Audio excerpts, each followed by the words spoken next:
Bonjour et bienvenue. Aujourd'hui, lorsqu'on parle des nouvelles avancées dans l'affaire Jeffrey Epstein, il est facile de se perdre dans les noms célèbres, les scandales politiques et les spéculations médiatiques. Pourtant, au cœur de cette affaire, il y a d'abord et avant tout des victimes.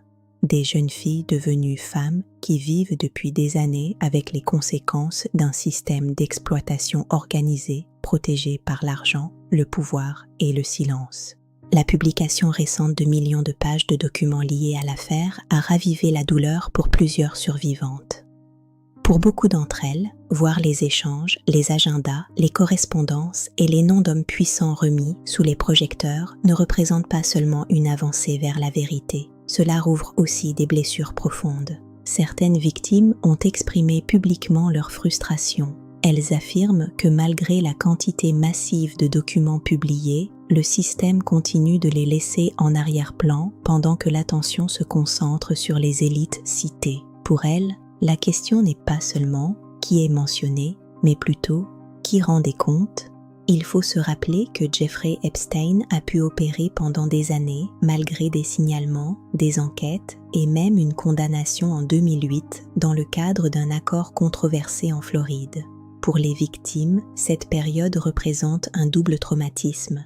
L'abus initial, puis l'impression que la justice ne les a pas protégées. Ghislaine Maxwell, reconnue coupable de trafic sexuel en 2021, est aujourd'hui l'une des rares personnes condamnées dans ce réseau. Mais pour les survivantes, la condamnation d'une seule collaboratrice ne suffit pas à réparer les dommages causés par un système plus vaste. L'impact psychologique sur les victimes est profond. Les spécialistes en traumatologie expliquent que les survivants d'exploitation sexuelle organisée souffrent souvent de troubles de stress post-traumatique, d'anxiété chronique, de dépression et de difficultés relationnelles. Le sentiment d'avoir été manipulé par des adultes puissants, parfois présentés comme des mentors ou des protecteurs, laisse des traces durables. La publication des dossiers a aussi des conséquences sociales pour les victimes. Chaque nouvelle vague médiatique les replonge dans le débat public. Certaines sont sollicitées par les médias. D'autres subissent du harcèlement en ligne.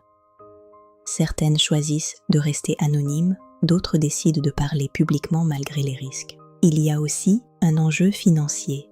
Plusieurs victimes ont intenté des poursuites civiles et obtenu des règlements financiers à travers le fonds d'indemnisation créé après la mort d'Epstein. Mais l'argent ne remplace pas la reconnaissance morale ni la responsabilité pénale. Un autre aspect important concerne la crédibilité des survivantes.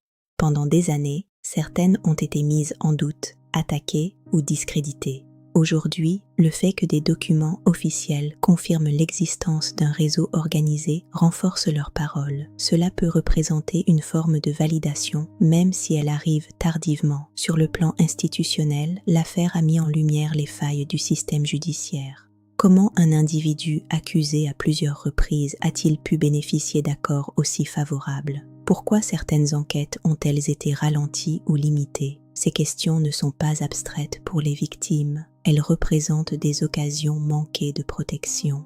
Les récentes enquêtes internationales, notamment en Europe, donnent à certaines survivantes l'espoir que le dossier ne sera pas refermé trop rapidement. Cependant, le processus judiciaire est long, complexe et parfois décevant. Il faut également souligner que l'exploitation sexuelle organisée crée un environnement de peur et de dépendance. Plusieurs victimes ont expliqué qu'elles se sentaient piégées, isolées et convaincues qu'elles n'avaient aucun recours. Le pouvoir financier et social d'Epstein jouait un rôle central dans ce mécanisme de contrôle. Aujourd'hui, le Zorro Ranch, propriété d'Epstein au Nouveau-Mexique, est au centre d'une nouvelle enquête. Pour les survivantes, l'enjeu n'est pas seulement de punir le passé, mais de prévenir l'avenir. Elles demandent des garanties concrètes, meilleure protection des jeunes vulnérables, mécanismes d'alerte plus efficaces et fin de l'impunité liée au pouvoir.